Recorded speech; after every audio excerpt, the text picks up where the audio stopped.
ఈ ఆవులు కూడా ఈ ప్లాస్టిక్ కవర్లు తినేసి కడుపు నిండా దాదాపు 5 కేజీలు 25 కేజీలు కడుపులో ఉండిపోయినాయి వాటికి, దారుణంగా చచ్చిపోయి అలాంటి పరిస్థితులు కూడా ఉన్నాయి ఆవులు.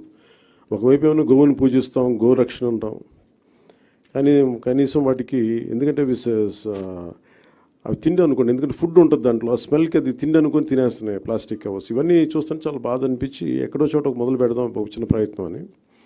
అలాగే ఓపెన్ డ్రైన్స్ మనకి శ్రీనివాసన్ గారు వెల్లూరు నుంచి ప్రారంభించిన ఆయన ప్రాజెక్టు చాలా యూనిక్గా చేశారు. గత 2 దశాబ్దాలుగా ఆయన శ్రమ ఇది.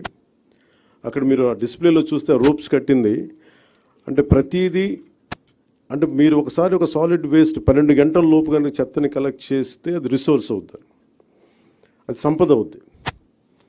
కానీ మేము కొత్త ఉద్యోగాలు ప్రారంభించడానికి కానీ వీటన్నిటికీ కూడా మన పరిశ్రమలు వీటన్నిటికంటే కూడా సర్వీస్ ఓరియంటెడ్ ఎంత డబ్బు ఉంది అది